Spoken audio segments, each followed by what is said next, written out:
Hey guys, Infidel 1258 here. Today I want to get into a conversation around ECR. That's your capture rate within the game. That determines how much DC you're claiming per victory. It also impacts the season points and the focus points that you're getting, which speak to how many chests you're going to be able to claim within this amazing blockchain game. So it's deeply important and it burns down every day. So you're only allowed to play roughly 30 games a day. And the question has always been, well, what if there was some other way to replenish that ECR and give us more access to more game time and more rewards? And today in the town hall on Splinterlands, they've been talking about one such opportunity and one thing they've been thinking through that could potentially open that door for us. I think it's worth hearing a clip about Aggie asking the question, Matt speaking to the answer, and then us breaking down and adding to what we're hearing here. Okay, so I'm going to clip to the Splinterlands town hall. Agrod's about to ask a question. He says about ECR and about replenishing it through potions, and Yaba responds. Can we get ways to increase our ECR so we don't have to create multiple accounts? Is this a potential for a token burn somewhere? Like SBS burning goes to ECR somehow? Yeah, I was actually thinking of some type of ECR potion that would be like in a voucher store, so you could spend vouchers on an ECR potion. Again, like it's not as simple as just throwing a potion out there that increases your ECR at some certain price, because increasing your ECR in Diamond or Champion League is way, way, way more valuable than increasing it in Bronze or Silver League. So if we just had a single priced potion, that would not work across all the different leagues. So we'd have to figure out, either there's different potions for different leagues, or the potions apply different amounts of ECR at different leagues, or whatever it is. But that is definitely something we're considering. Yeah, I like this a lot because So I want to pause there for a second, but I'm gonna listen to Agrod speak a little more. I want to pause there because it's important to highlight Matt's concern around just making an ECR potion that can top up your capture rate. He doesn't want it just to be this thing where you can, at every level or at any specific level, exploit. He's concerned that at champion we're getting these really excellent rewards, and at bronze we're getting much more trivial rewards. And so it would mean one thing to sell an ECR potion to a guy playing in bronze or silver, and a totally different thing for someone playing in diamond or champ, because it would allow them to grind further, especially because at champ we're seeing more potions for fewer wins. And if you don't really know what I mean by that, you're going to need to go in and look at the Splinterlands rank reward update. This was a post from 23 days ago. And in here, they break down all of the R shares per win. That's how many essentially points you get per win from playing the game at every level.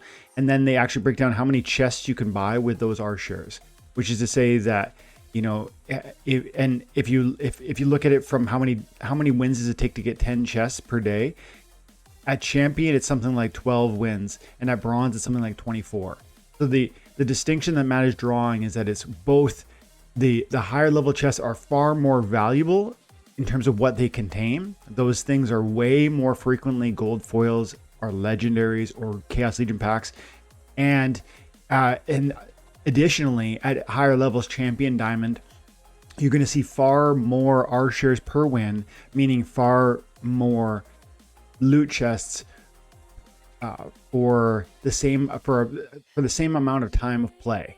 And so it's really important that economy would be crafted in such a way that it wouldn't be exploitable at the highest levels, or for that matter at the lowest levels.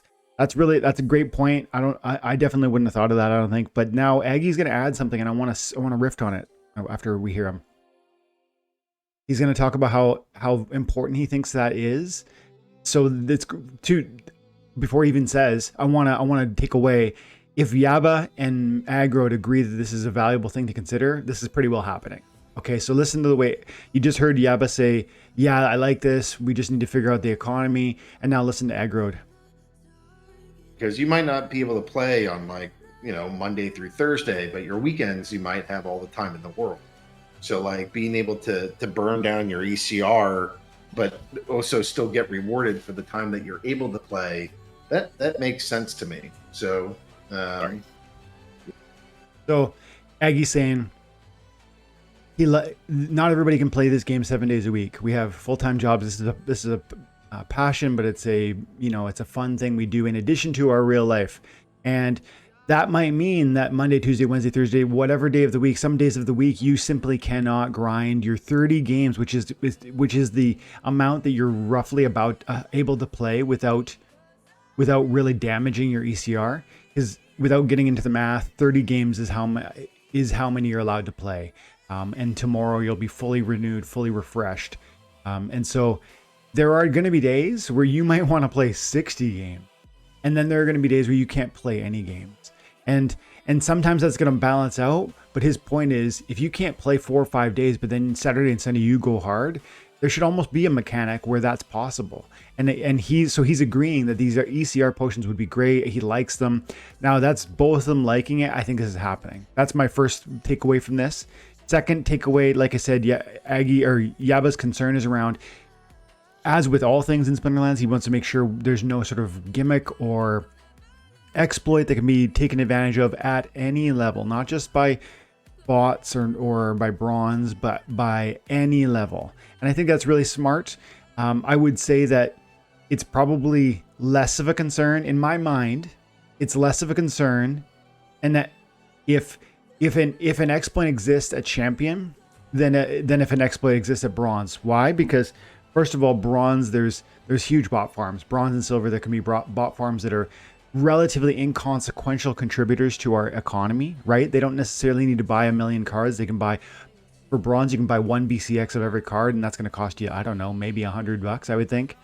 1 BCX probably of all of the new cards. That's going to, and then you're going to be playable. You're going to be earning bronze rewards.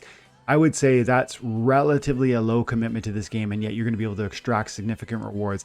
And if you could game this ECR thing, that's going to be deadly, because it's going to be it's going to be hundreds of thousands of accounts that are going to be able to do that. So super dangerous at bronze. Why isn't it dangerous at champion? Well, at champion, first of all, there's a small minority of participants in this game that are even at that level in the first place. And second of all, those players have a huge investment within Splinterlands. And so, like, I usually play at champion 3. I have $72,000 in one account that I play this game with. And that is a gigantic amount of money to pour into a game to access the top tier of the game. And so if there was some exploit that incentivized that sort of degree of play, I think it would be both reasonable, because again, I'm a major investor in the game. And second, I think it's such a small community of players that an exploit wouldn't necessarily be anything significant, because what if 1,000 players in the game had access to one exploit that allowed them play more throughout a week and maybe claim twice as many loot chests over the course of a season, while supporting the system by buying tens of thousands or hundreds of thousands of dollars worth of cards. You see my point? That's an exploit possibly, and maybe we need to be cognizant of that and cautious around it. Sure, but that's a totally different magnitude than an exploit possible at bronze. That's one of my considerations that I want to push back and help think through on that. But there's one last thing I've got a suggestion on here, and then I'm going to leave the video. So Yaba says he wants to figure out the economy, making sure there's no exploits at any level. But he says he wants it. And Agro says, yes, we need it. It's a great idea. Because there are certain players that want to play this game more, but they simply don't have the days or the time. And so if they could go through one real grind session and just play the heck out of it on Saturday or Sunday when they are available, we want to open the door for them to receive rewards for that. Love it.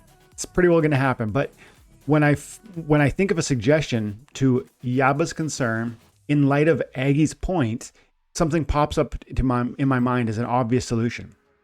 Agro is saying, the players who can't play Monday, Tuesday, Wednesday, Thursday, but want to play Friday, Saturday, Sunday, they should have a way to do that through these ECR potions. And that triggers the thought, well, look, you're talking about an individual who runs an account, not a bot army, right? Because otherwise the account will be playing Monday, Tuesday, Wednesday, Thursday.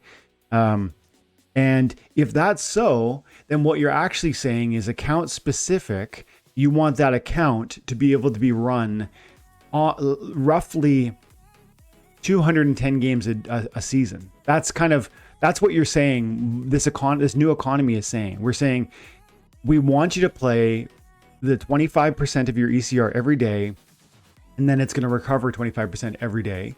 And so that'll be in balance. You're going to break even roughly. That's how much gas in the tank they're equipping you with. That's 30 games a day. That's 7 days a week is 210 games across a week. And so to Aggrod's point, if there are players who can't play 4 or 5 days of the season, why don't we make a way where they can actually then unlock ECR potions that are commensurate, that are equal to the amount of days they didn't actually play the game. And so the game maybe can like track, you didn't play on Monday. There's a 24-hour period you didn't play. There's a 48-hour period you didn't play. And maybe you then can like, you within that week or within that season, you can then buy, and you would need resources to still buy them to like almost catch up. It would be this opportunity to catch up. You'd go out and you'd buy an ECR potion on a Saturday when you're super available and you want to play the game for many hours. And you would burn that potion when you have the time to really grind. And then, but it's only going to really unlock, it's never going to exceed what you maximally could have attained by just playing daily. It's just going to open up an opportunity for you to access that playtime that you never took advantage of due to work or family or whatever. I think that's an interesting way. It's going to be account specific. It's going to be tracked by the chain saying like, okay, this account didn't play. We know we have my account, my battle history.